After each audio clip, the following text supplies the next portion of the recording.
Muy buenos días, estimados y estimadas colegas de nuestra comunidad jurídica aquí en la Casa de LP Pasión por el Derecho. Mi nombre es Anthony y el día de hoy tenemos una entrevista muy especial porque abordaremos los tópicos más relevantes de la determinación de la pena. El día de hoy nos acompaña un docente, un abogado especialista, un abogado que forma parte del Ministerio Público y que tiene conocimiento en esta materia. Propiamente, el día de hoy nos acompaña el doctor Paul Brian Cabrera, quien es especialista en esta materia de derecho penal, ha litigado en lo que es en el ámbito público, desde la visión del Ministerio Público o Fiscalía, y en razón de ello, y también en que el día de hoy iniciamos con nuestro nuevo curso especializado en determinación de la pena, vamos a realizar una entrevista sobre esos tópicos. Antes de iniciar, doctor, quisiéramos que nos dé algunas palabras o nociones generales de lo que considera usted es una determinación de la pena. Bueno, antes de iniciar, muchas gracias por la invitación. Estoy muy agradecido de estar aquí, de compartir este momento, esta charla con ustedes, ¿no? Para iniciar en este caso con la determinación de la pena en temas conceptuales, tenemos que entender que la determinación de la pena es, en este caso, la aplicación de un sistema valorativo, de un sistema de aplicación, en este caso, técnica, que va a realizar el juez al momento de realizar, ¿no?, una determinación de una pena concreta, en este caso que le corresponde a un ciudadano que ha sido inmerso en un delito, ¿no?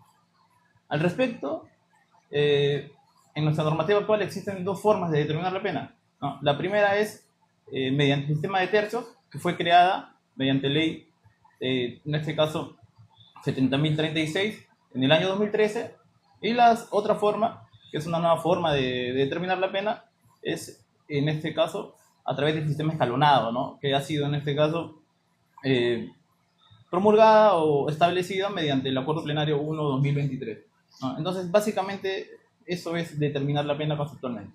Muy interesante concepto, doctor, sobre todo porque cuando nosotros hablamos de tipos penales, tipos bases y tipos específicos, nos encontramos con diferentes supuestos. Por ejemplo, el delito X se encuentra sancionado con una pena de A B años. Y cuando comentaba el doctor respecto a el hecho de que determinar la pena se da en razón de un sistema valorativo, también nos trae como ciertos recuerdos, ¿no? Porque bien sabemos que desde el año 2004 en adelante se fue incorporando paulatinamente lo que es el nuevo Código Procesal Penal.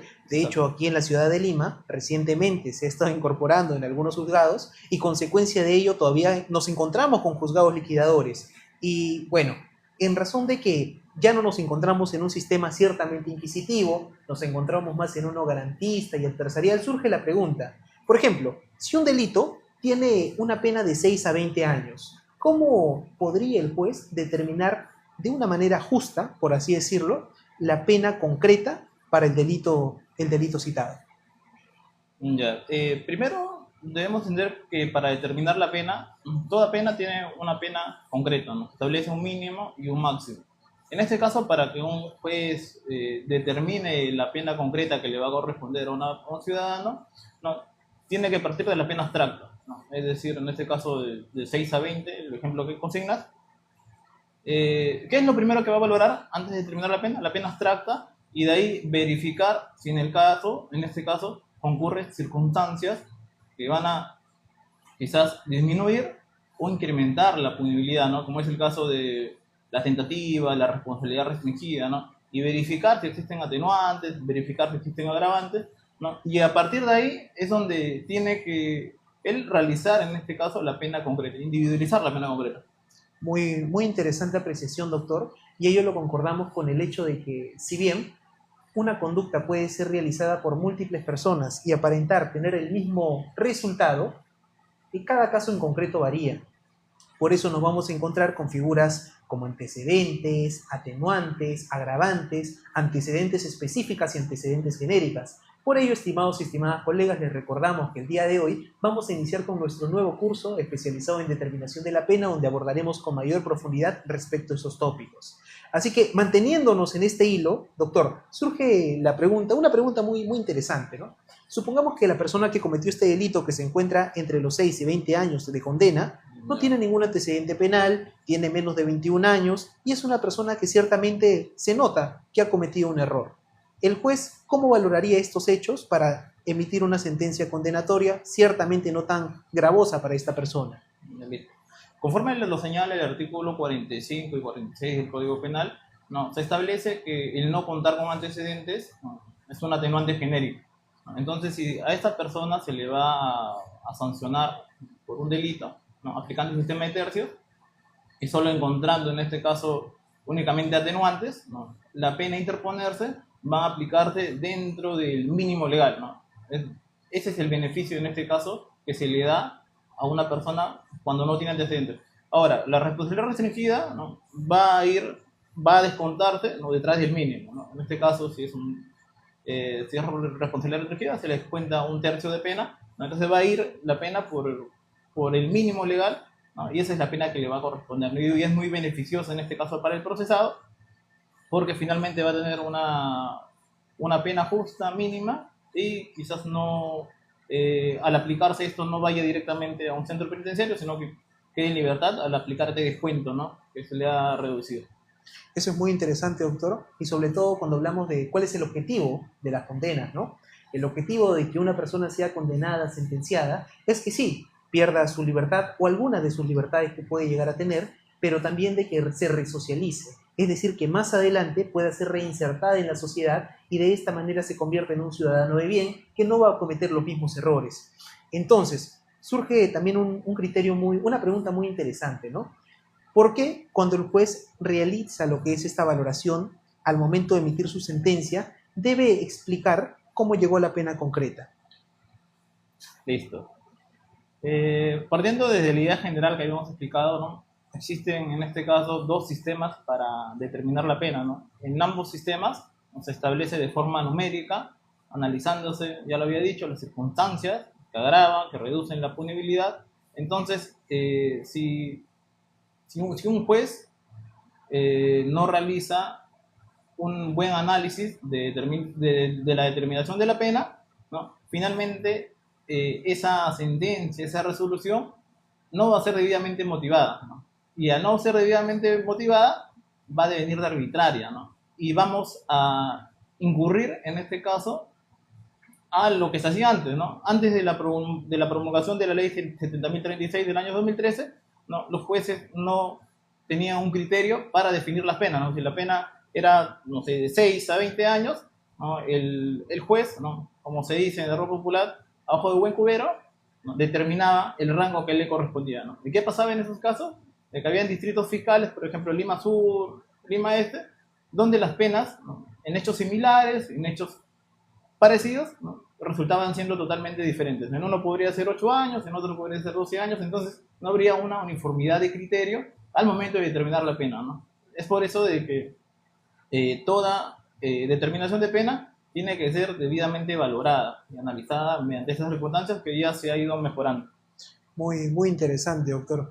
Y también se encuentra muy concordado con lo que es el principio de congruencia, ¿no? Y también el principio de predictibilidad que muchas veces no es muy respetado en el derecho procesal penal. Pero manteniéndonos en esta línea y también en la pregunta anterior, doctor, tenemos un hipotético, hay una pena que tiene un mínimo de 6 años y un máximo de 20 años.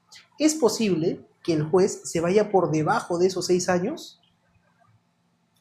Sí es posible, en este caso, que vaya debajo de los 6 años, siempre y cuando ocurran algunas circunstancias de disminución de punibilidad, ¿no? Ya lo había explicado, ¿no? Si es que en este caso el delito queda en grado de tentativa, ¿no? El delito queda en grado de, o bueno, se presenta la responsabilidad restringida por parte de la persona que tiene menos de 21, ¿no? Entonces la pena en esos casos va a ser por debajo del mínimo, ¿no? Porque ¿qué te dice la norma? De que en casos de tentativa, en este caso, se reduce, bueno, el Acuerdo Plenario 1/2023, por cierto que ha sido modificado, te señala de que la pena, o te señalaba de que cuando el hecho quede en grado de tentativa, la pena se reducía a la mitad. Pero ¿qué pasa luego? Hubo una disconformidad, en este caso, un problema ahí, porque las penas se reducían demasiado, entonces se crea el Acuerdo Plenario 2/2024, ¿no? mediante el cual se establece de que ya para ciertos delitos, ¿no? la pena no va a ser, en este caso, no se le va a reducir tanta cantidad, ¿no? sino que se hace una escala y se ponen delitos menos graves, delitos graves, y delitos especialmente graves, ¿no? Entonces, y hay ciertos delitos como es el delito de extorsión, el delito de feminicidio, el delito de secuestro, ¿no? Que expresamente la norma te dice que solo se le puede reducir hasta un tercio de la pena. Muy interesante, doctor. Y cuando comenta de tentativa, me viene a la mente muchas casaciones que hablan sobre ese término. ¿Podría comentarnos un poco más sobre qué es la tentativa, tal vez cuáles son sus tipos y cómo es que una conducta en calidad de tentativa determina una determinación de la pena? Claro, primero tenemos que entender que la tentativa, ¿no? Dentro del delito del crimen, ¿no? De la fase externa, ¿no? Nos habla de que el delito, en este caso, fue ejecutado, sin embargo, no se logró consumar, ¿no? La tentativa tiene su articulado, está consignada en el artículo 16 del Código Penal. Ahí se establece, en este caso, qué es la tentativa, ¿no? Ahora, aplicándolo en este caso al caso en concreto, lo que me comentas, ¿no? Como ya lo he explicado, en este caso, el que el hecho quede en un grado de tentativa, ¿no? Va a generar que la pena, en este caso interponer a una persona, se reduzca sustancialmente, ¿no? Y eso es favorable para la defensa, ¿no? Porque a través de ese mecanismo, ¿no? Vamos a reducir, ¿no? Como ya lo he dicho, para ciertos delitos, ¿no? Como lesiones graves, hasta la mitad de la pena. Para ciertos delitos como extorsión, un tercio, ¿no? Entonces eso va a ayudar significativamente a la hora de que el juez, de que el fiscal proponga la pena interponer a una persona. Y muchas veces, al reducirse en este caso este tipo de penas, el Ministerio Público ya no suele pedir, en este caso, medidas coercitivas como la prisión preventiva, por ejemplo, ¿no? Sino que le otorgan libertad o piden comparecencias con restricciones, ¿no? Varían en este caso una pena privativa por otro tipo de pena menos gravosa. Básicamente eso, ¿no? Entiendo, doctor. Nos comentaba también hace unos instantes que cuando no existía esta fórmula para poder determinar las penas en tercios, mucho se hablaba sobre la discrecionalidad del juez al momento de emitir sentencia. Incluso hace muchísimos años teníamos una suerte de frase muy curiosa que era el de aplicar las máximas de la experiencia para determinar determinados resultados. Entonces, cuando a día de hoy nosotros nos encontramos con una sentencia que propiamente no cumple con los requisitos, por así decirlo, legales en marco de este sistema de tercios o sistema escalonado, ¿cómo podría uno actuar? Bueno, si se sentencia y vemos que no hay una correcta, en este caso, aplicación de los sistemas actuales, que son el sistema de tercio, el sistema escalonado, ¿no? Encontrándonos en una parte, bueno, ya habiendo sentenciado, lo que corresponde es impugnar, en este caso, dicha resolución, ¿no? ¿Y cuál va a ser nuestro fundamento? En este caso, que no está debidamente motivada, ¿no? Y no está aplicando, en este caso, correctamente la debida determinación de la pena. Entonces, ello es lo que se tiene que hacer en esos casos. Entiendo, doctor. Ahora, vayámonos al otro lado de la moneda. Imaginemos que no se trata de una situación donde el juez discrecionalmente ha emitido una sentencia condenatoria mayor a lo que le correspondía a la persona que ha cometido el delito, sino ha realizado lo que es una sentencia propia para una persona que ha cometido un error no solamente una, dos, tres veces, sino muchas veces. ¿Cómo es que un juez debe determinar una sentencia o una condena cuando hablamos de personas que son reincidentes o habitualmente agentes que cometen delitos? Claro. El artículo 46b regula en este caso lo que es la reincidencia. ¿Qué nos dice el artículo 46b?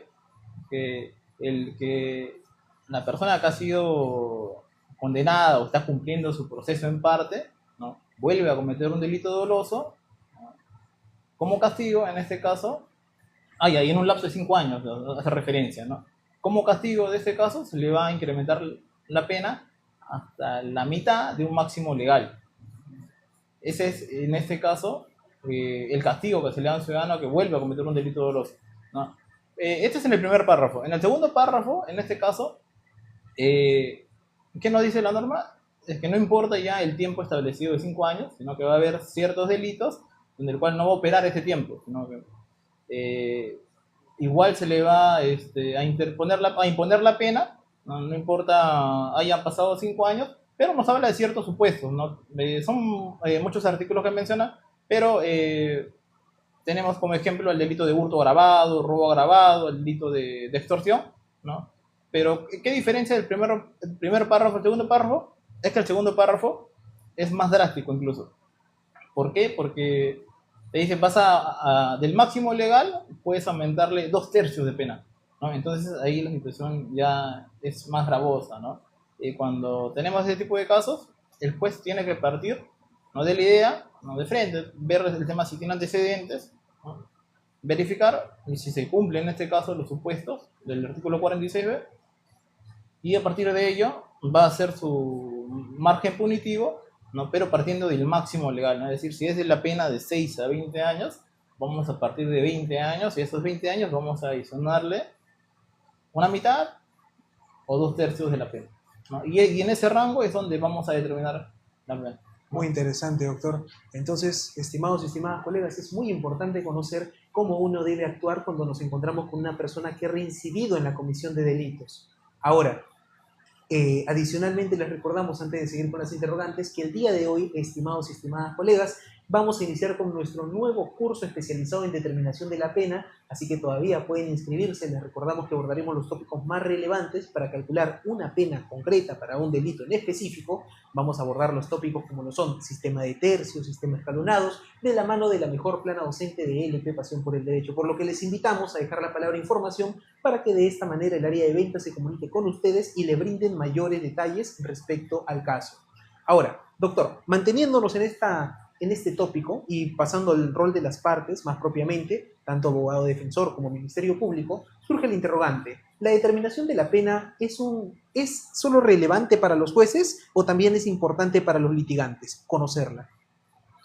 Bueno, es importante para ambos, ¿no? Incluso partiendo de la idea de que el juez tiene que conocer, tiene que saber aplicar este sistema de tercio obligatoriamente, porque son ellos los que imparten justicia y finalmente son ellos los que van a sentenciar. Entonces tienen que saber utilizar estos sistemas para hacer una correcta valoración y motivar su resolución. Ahora, añadiendo ahí a la fiscalía también, ¿no? La fiscalía cumple un rol importante porque el Ministerio Público es el quien va a solicitar la pena, ¿no? Entonces el Ministerio Público en su requerimiento acusatorio va a plantear qué pena quiere interponer, ¿no? Y esta pena, ¿no?, finalmente tiene que ser refutada por la defensa, ¿no? La defensa, en este caso, quizás observe que al momento de que el Ministerio Público está determinando la pena, no se ha equivocado, no le ha descontado quizás, o no le ha reducido la pena por tentativa, o no le ha reducido la pena porque el señor era menor de 21 años, se había responsabilidad restringida. Entonces, ante esas deficiencias que existen dentro ya del caso en concreto, ¿no?, ahí actúa la defensa, ¿no? La defensa hace su teoría, en este caso de la pena, que a él le parece y le corresponde y conforme señala la norma. Entonces ahí es donde va a haber una doble valoración y finalmente la defensa es quien va a indicarle al juez eso, ¿no? Si es que ha habido algún error material quizás de la fiscalía, si es que ha habido algún error, y esto puede subsanarse, ¿no?, dentro del filtro que es el control de la acusación, ¿no? La defensa puede poner de conocimiento al juez y finalmente el juez va a valorar ello en ese escenario, ¿no? Corregirse ese aspecto formal, porque no podemos pasar en alto de que no se haga este tipo de descuento con la misma norma señal. Claro que sí, doctor, lo entiendo. Ahora, vayamos al hipotético. Nos encontramos en un proceso penal donde tenemos obviamente la parte litigiosa, ¿no? Abogado defensor, y tenemos al Ministerio Público. Supongamos que el Ministerio Público ha presentado un requerimiento acusatorio con una pena de 15 años. Llegamos a etapa de juicio oral, y en juicio oral el juez valora el requerimiento acusatorio de 15 años que se había dado en instancias previas y considera de que no es proporcional. ¿El juez podría emitir una sentencia mayor a la solicitada por el Ministerio Público?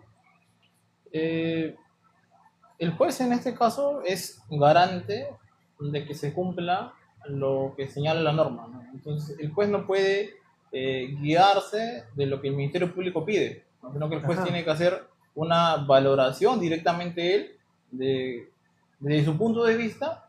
Si es que el Ministerio Público ha pedido en este caso o ha solicitado una pena concreta, ¿no?, el juez no es que vaya a consignar esa pena que el Ministerio Público solicita, sino que él tiene que hacer una valoración nuevamente determinar la pena a él, ¿no? ¿Para qué? Para ver si es que en esa pena que ha señalado la Fiscalía ha habido en este caso algún defecto o algún error en cuanto a la determinación de pena. Porque recordemos que a veces el Ministerio Público puede presentar requerimientos de forma genérica, ¿no?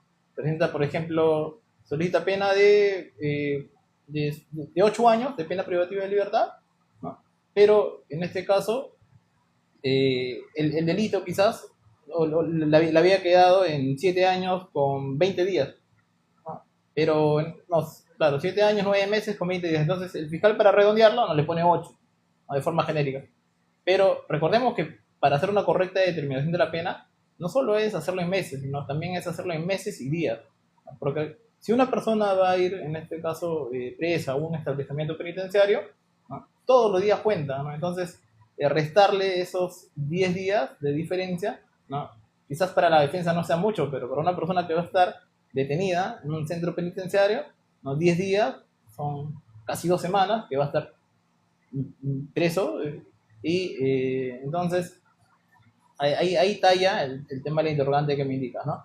Muy, muy interesante y sobre todo muy humano entender de que cuando nosotros hablamos de procesos penales no nos encontramos simplemente con expedientes, sino nos encontramos con personas que se encuentran inmersas, que se encuentran privadas de su libertad, y por ello es muy importante conocer esos temas. Ahora, ya hemos abordado los tópicos de las agravantes genéricas y muy superficialmente también lo que son las agravantes específicas. Coméntenos un poco sobre las agravantes específicas. ¿Qué son ellas, doctor?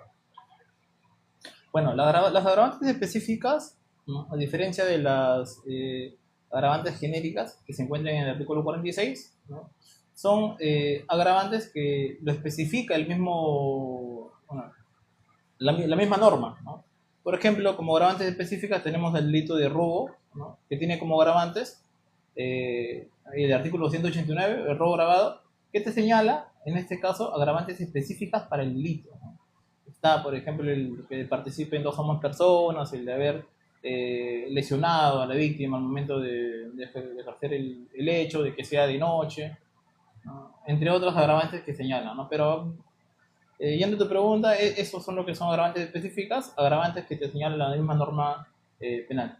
Muy interesante, doctor. Por ejemplo, el 108B, el delito de feminicidio, presenta varias agravantes específicas, el delito de robo también. Y coméntenos un poco sobre estos hechos, ¿no?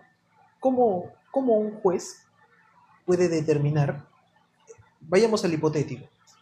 Tenemos un proceso en el cual en los hechos se ha cometido un delito y este delito encaja dentro de una agravante específica. Resulta que el Ministerio Público no realizó una correcta imputación y valoró el tipo base, más no el delito específico con la agravante específica. Estamos en juicio oral y el juez evidencia ello. El juez puede cambiar esta calificación, puede actuar de alguna forma para buscar determinar, entre comillas, una pena justa, a pesar de que lo obtuvo por el Ministerio Público. ¿No va por esa línea? Bueno, lo que me dices es que entiendo de que está la pena concreta que es con agravantes y se le ha sumado a esa pena una sola agravante. Así es. ¿Correcto? Ya. Bueno, partiendo de ahí, el acuerdo plenario, en este caso 1/2023, no de sus considerandos, señala de que cuando para un delito de robo agravado ocurra una sola agravante y esta agravante no sea significativa o no tenga tanta, ¿no?, relevancia, reproche, el juez puede imponer al ciudadano, en este caso, la pena mínima, ¿no? Ya no se le sumaría esa agravante que correspondería, sino que partimos del mínimo legal. Entiendo. Ahora, manteniéndonos en esta línea de robo agravado, vamos a ver robo agravando con subsecuente fenecimiento. Supongamos de que la persona ha sido atrapada. ¿Puede someterse a mecanismos para que su condena sea reducida? Sí, depende, encontrándonos en este caso en qué fase del proceso estamos, ¿no? Por ejemplo, si estamos desde la formalización hasta antes de que el fiscal realice su requerimiento acusatorio, no podríamos acogernos a lo que se lo denomina terminación anticipada, ¿no? Que la terminación anticipada, dicho sea de paso, es un proceso, un mecanismo especial ¿no? ¿Y cuál es el beneficio en este caso de acogerse a este beneficio premial? Es que se te va a reducir un sexto de pena, ¿no? La norma te señala en este caso de que tú puedes llegar a una determinación anticipada desde que el fiscal formaliza hasta antes de que concluya, ¿no? Pero en la práctica, en la praxis se da de que se llega a terminaciones anticipadas en etapa intermedia, ¿no? Antes de que el fiscal, en este caso, formule su requerimiento de acusación. Y ahora, ese es uno. Ahora, otro mecanismo también, no es un proceso especial, pero es un mecanismo de simplificación procesal, es la conclusión anticipada. ¿Ya? A diferencia de la conclusión anticipada, ¿no? Bueno, a diferencia de la terminación anticipada, una conclusión anticipada se da, en este caso, al inicio del juicio, ¿no? Su fiscal sustenta sus alegatos, ¿no? Una vez sustentado, el juez le corre traslado al imputado a fin de que, en este caso, informarle que tiene derecho a llegar a este tipo de simplificación procesal. Si usted acepta los cargos, podemos llegar a una conclusión anticipada y el beneficio que te voy a dar es que te voy a reducir un séptimo de la pena que te corresponde. ¿Con qué finalidad lo hace? Con la finalidad de ya no desarrollar todo el juicio, sino que desde el comienzo nada más matar el caso, ¿no? Claro. Y en ambos casos se determinaría con una sentencia, ¿no? Bien de determinación anticipada o una sentencia de conclusión anticipada. Básicamente. Es muy interesante hablar sobre la conclusión y la terminación anticipada, dado que si bien ambos son mecanismos de simplificación procesal que buscan la celeridad propiamente, el motivo, según me comentan algunos docentes, por el cual se dan estos beneficios a las personas que han sido sentenciadas, es porque lamentablemente el ejercicio del Ministerio Público, el ejercicio del juzgado, el ejercicio de los diferentes asistentes administrativos y de las diferentes entidades que se encargan de las notificaciones generan una carga para el sector público, una carga que muchas veces ocasiona que otros procesos se vean perjudicados y, como bien dice la Potesma y algunas resoluciones de la Corte Suprema, justicia que tarda no es justicia. Por lo que, regresando a una de las preguntas anteriores, doctor, una mala determinación de la pena, ¿qué tan gravosa puede ser en afectación para un imputado? Bueno, es sumamente grave y no se tiene que dar, ¿no? Pongamos de ejemplo de que estamos en este caso, vamos a sentenciar a una persona por recepción agravada, una pena parte de 6 a 12, ¿no? A la persona le correspondía una pena, en este caso, de 6 años, ¿no? Y el juez finalmente determina que a esta persona le corresponde que se le interponga 6 años de pena privativa de libertad. Pero ¿qué pasa? Es que al momento del hecho el juez no había verificado de que la persona tenía 20 años. Entonces,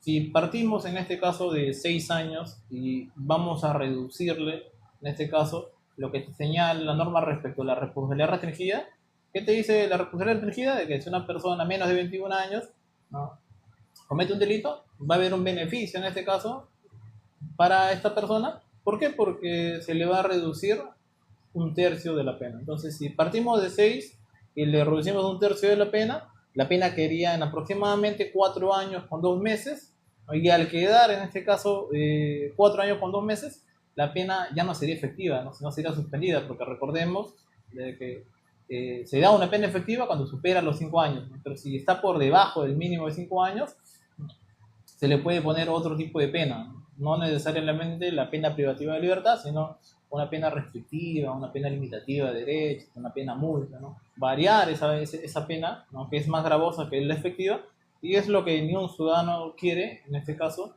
que se le interponga, ¿no? Porque si tú le preguntas a alguien, ¿quieres irte preso?, te van a decir que no, ¿no? Claro que sí. Tengo miedo, ¿no? Siempre vamos a optar en este caso por darle el mejor beneficio, ¿no? Y lo que me comentas en este caso, vemos una gran diferencia con el ejemplo que he dado, ¿no? De que si no aplicamos correctamente, en este caso un supuesto de disminución, ¿no?, sería efectiva la pena y eso sería muy perjudicial para un cliente, ¿no? Entiendo, doctor. Ahora, vayamos al peor hipotético de ese mismo escenario. Imaginemos que una persona ha cometido un delito, ha sido procesada y posteriormente sentenciada. Ahora, lamentablemente esta persona no ha tenido el dinero para poder contratar un abogado defensor y que éste presente un recurso de apelación contra la sentencia que tiene una determinación de la pena incorrecta. como en el escenario que usted comentaba, nos encontramos con una persona de 20 años que no tiene antecedentes y lamentablemente ha sido condenada a una pena que no le corresponde. La sentencia ya ha sido consentida. Determinación de la pena incorrecta. ¿Tiene alguna manera de impugnar esa decisión o tendría que aceptar simplemente la sentencia acontecida? Bueno, interesante pregunta. A ver. Ahí habría que si el caso ya está consentido, en este caso ya es muy difícil de que se pueda reabrir, ¿no? Ese proceso, ¿no? En todo caso, bueno, como defensa, si ya está sentenciado, ya está consentido el caso, se optaría por otra vía, ¿no? Como quizás sea los beneficios penitenciarios, ¿no?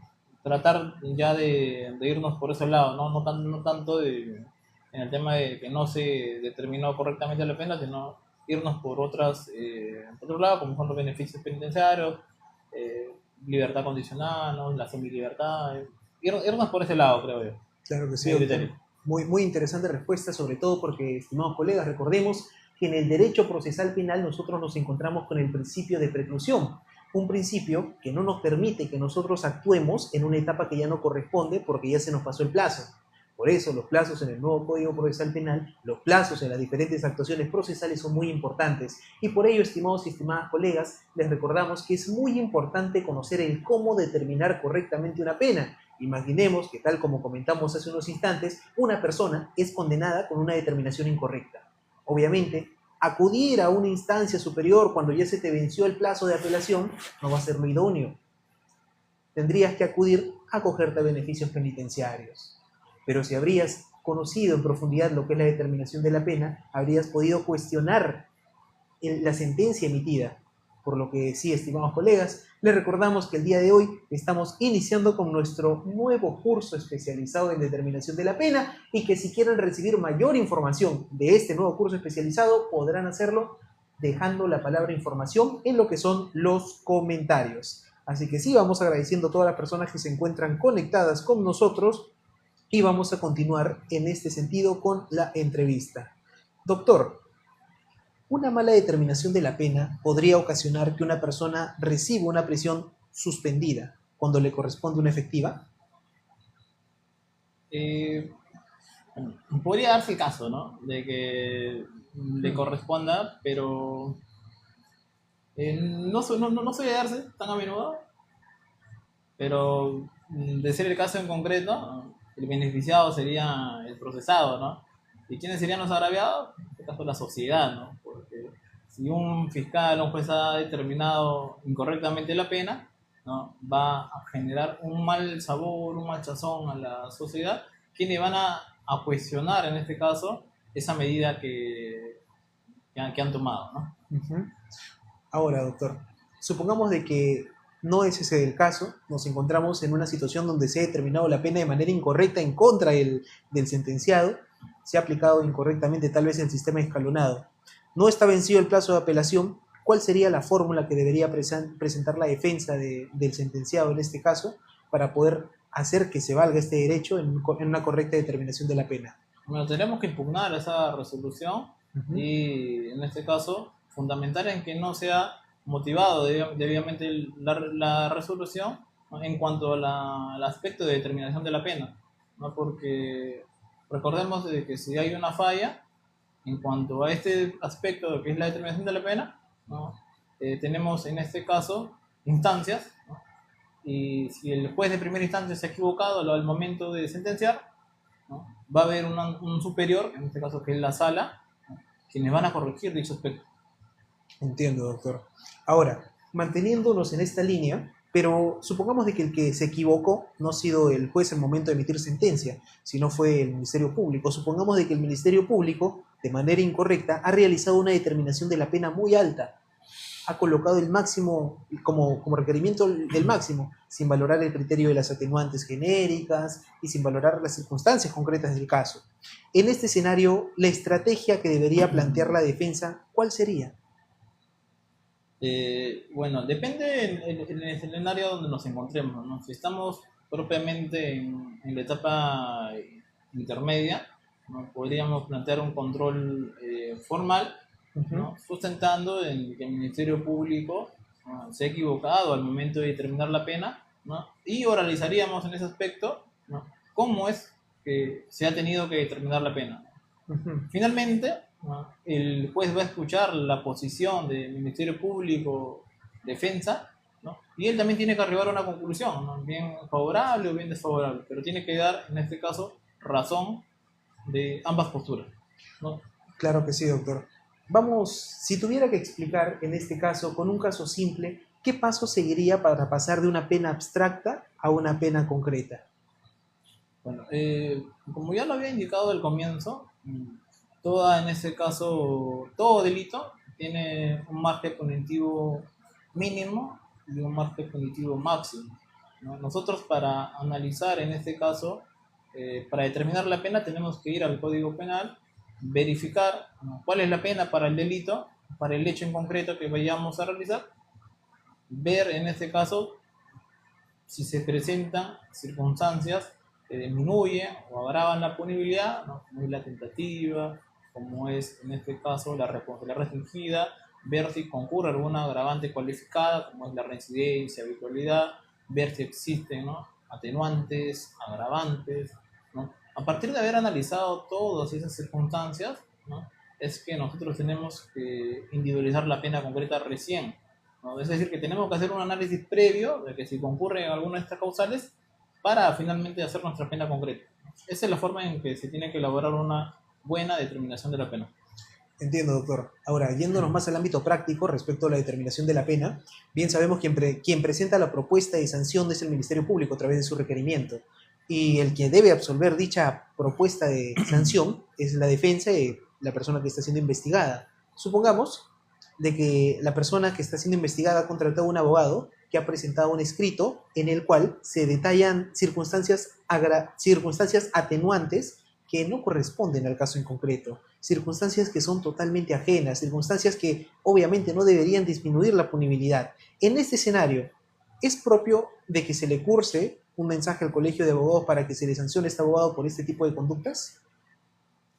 Bueno, yo creo que es en este caso un criterio ya del juez propiamente, ¿no? Si el juez verifica que hay una mala fe procesal por parte de la defensa en hacer incurrir error al Ministerio Público o al Poder Judicial, ¿no?, el Poder Judicial tiene que actuar, ¿no?, y sancionar a este abogado. ¿De qué forma? Mandando copias de ese aspecto puntual, ¿no?, a fin de que el Colegio de Abogados tome las medidas pertinentes, ¿no? Claro.